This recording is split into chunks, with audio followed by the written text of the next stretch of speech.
Bonjour, mon nom c'est Gisèle, bienvenue dans ma chaîne pour une nouvelle vidéo. C'est toujours un plaisir pour moi de vous accueillir. Si c'est la première fois que vous découvrez ma chaîne, soyez la bienvenue. Installez-vous. Si vous aimez ce que je dis, likez la vidéo et surtout partagez ma vidéo s'il vous plaît. Et à la fin de la vidéo, restez pour pouvoir et mettez-moi votre commentaire par rapport à la vidéo que vous venez d'écouter. Ok? Et puis, je dis merci. Merci beaucoup de vous être arrêtés pour m'écouter. Merci à tous ceux qui me suivent. C'est toujours un plaisir. OK? Et si vous n'êtes pas encore abonné, s'il vous plaît, même si vous me suivez depuis longtemps, abonnez-vous. C'est gratuit. C'est vraiment gratuit. OK? C'est la seule façon de me démontrer que vous aimez ce que je dis ou ce que je fais. Alors, voilà. Aujourd'hui, je vais vous parler très souvent, on parle toujours des femmes, la femme a fait ceci, la femme a fait cela. Aujourd'hui, ma vidéo va s'adresser aux hommes. Et spécifiquement, mon inspiration vient d'un téléphone que j'ai reçu d'une dame. Alors, elle me demandait de l'aide, comment gérer la situation, parce que elle me dit, elle a commencé vraiment son discours en disant, écoute, moi je suis mariée à un homme que je trouve c'est un fainéant. Voilà, c'est comme ça vraiment qu'elle a décrit et elle m'a donné des descriptions. Je vais partager avec vous parce que je pense que cette dame, elle n'est pas la seule dans la situation.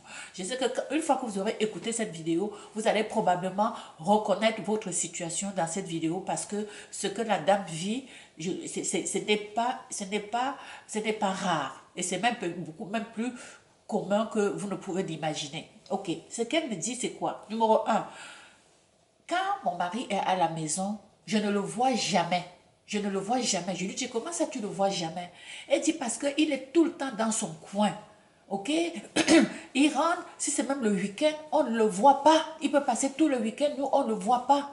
Donc, là où je suis avec les enfants, il est dans son espace et il est toujours sur son ordinateur. Je ne sais pas ce qu'il fait sur son ordinateur à longueur de journée.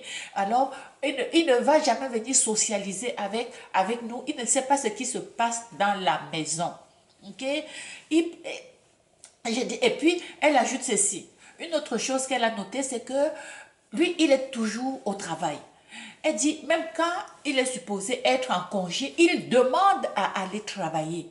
Il préfère être au travail que d'être à la maison. Il préfère vraiment, plus il est loin de la maison, c'est qu'elle me dit, mieux il est content. C'est ça sa situation. OK? Et ça, ce n'est pas rare. Ce n'est pas rare. Et ça, c'est un signe de quelqu'un, probablement, qui n'est peut-être pas bien dans son couple. Parce que je lui ai demandé, est-ce qu'il rapporte autant d'argent? Est-ce que quand il gagne de l'argent, est-ce qu'il fait beaucoup d'autres choses à la maison? Est-ce que tu vois son argent? Elle me dit non. Elle me dit non, Gisèle, je ne vois pas son argent. Je ne sais même pas ce qu'il fait avec son argent. Je ne sais même pas ce qu'il gagne comme argent. OK? Donc, même s'il va travailler, on ne s'assoit même pas pour établir nos objectifs. On ne s'assoit même pas pour voir un peu qu'est-ce qu'on peut faire pour les enfants. Ça ne l'intéresse pas. Ça ne l'intéresse pas. Et je lui dis, vous êtes mariés depuis combien d'années? Elle me dit depuis une dizaine d'années, ok? Donc, ils ont déjà des enfants qui commencent à grandir. Et elle dit, mais je ne peux pas m'imaginer que je vais terminer ma vie avec un homme comme ça qui ne me sert à rien dans la maison. Hein? Et ce n'est pas tout. Elle dit, même quand on prépare, quand je fais à manger et qu'on lui demande de venir manger, il n'est jamais, il va toujours dire, laissez, je vais venir après. Donc, il ne vient pas manger avec les autres à table. Hey! Il est toujours dans son espace. Donc, ce qui fait que eux, ils mangent et ils viennent manger après quand tout le monde a fini, ou bien quand tout le monde est parti, ou bien quand les gens sont sortis. Mais toujours est-il qu'il n'est pas là au moment où tout le monde est assis pour pouvoir socialiser. OK? Et je lui ai demandé, est-ce qu'il faut au moins les activités avec les enfants? Parce que la dame, elle a 3 enfants. Elle dit, même pas. Même pas. Elle dit, au départ, il faisait ça, il pouvait accompagner les enfants jouer au foot. Mais maintenant, il ne fait rien.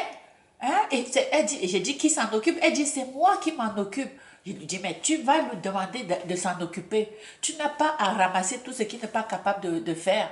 Tout ce qu'il ne veut pas faire parce qu'il n'est pas capable, il ne veut pas le faire. Alors tu vas lui dire, l'enfant a son match, tu dois l'accompagner. Il faut être directive. Dis-lui, tu vas accompagner l'enfant. Parce que plus il te laisse les tâches et tu ne dis jamais rien, plus il s'assoit dans son coin, il est au chaud dans la maison et c'est toi qui te tapes la job. Pourquoi tu dois te taper la job quand il est là, quand il est assis? C'est son enfant aussi. Tu n'as pas à tout ramasser. Tu n'as pas à tout supporter. Tu dois le dire. Tu lui mets les points sur les i. N'accepte pas ça. OK? En plus, ce qu'elle dit, quand les enfants reviennent même, quand les enfants essayent même de lui parler de ce qu'ils vivent à l'école, ou bien de partager avec lui leur intérêt, hein, de partager avec lui ce qu'ils ont réalisé comme projet à l'école, c'est comme s'il fait d'autres choses.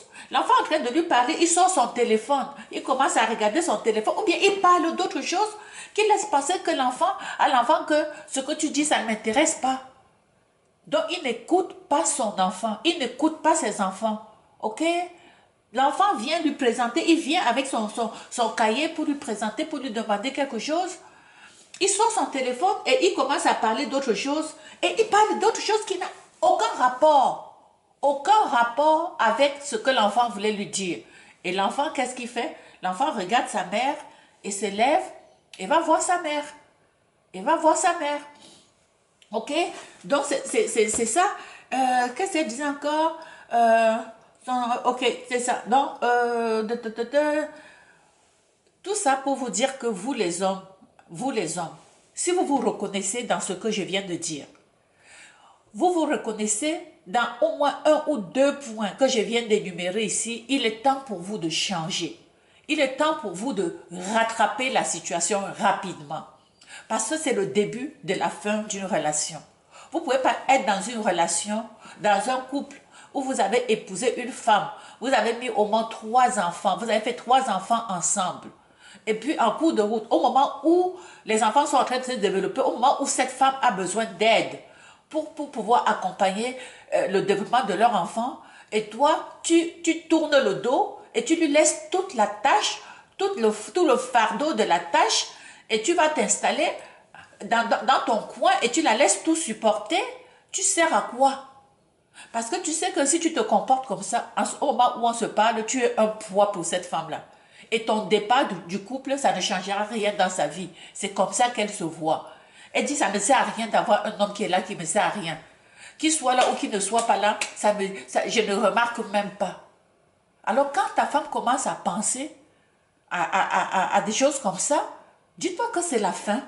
C'est la fin qui est en train de s'annoncer. Alors il est temps pour toi de te ressaisir rapidement et de prendre ta place et de t'occuper des enfants et de t'occuper de ce qui se passe dans ton couple. J'ai demandé à la femme, est-ce qu'au niveau des relations sexuelles, comment ça se passe?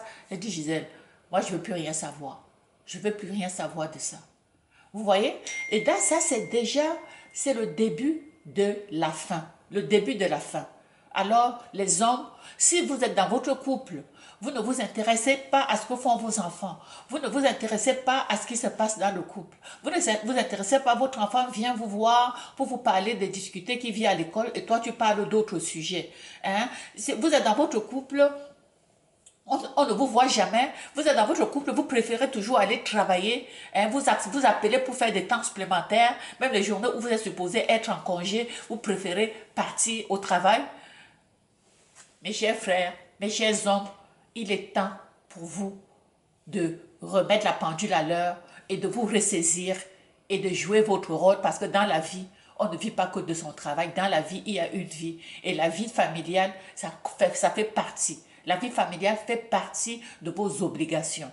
Et si être en famille, être dans votre couple, vous n'aimez plus ça, vous partez. Parce que être avec un homme qui est un poids dans la famille, c'est lourd. Ok? Un homme, un vrai homme s'occupe de sa famille et s'occupe de ses enfants. Alors, ce message, ce témoignage de la dame, je voulais partager avec vous et je vous demande de partager cette vidéo. Si vous connaissez un homme dans votre entourage qui rentre dans cette catégorie, partagez la vidéo. Vous connaissez un homme qui est dans cette catégorie, vous n'avez jamais eu le courage de lui parler. Vous avez votre mari qui agit comme ça et vous ne savez pas comment lui parler. Faites-le écouter cette vidéo-là et espérons qu'il va se ressaisir et il va se prendre en main et il va faire changer des choses dans votre couple. Ok? Faites-moi des commentaires et revenez-moi me dire comment ça a changé dans votre couple après avoir regardé cette vidéo. Ciao, on se retrouve pour une prochaine vidéo. Ciao.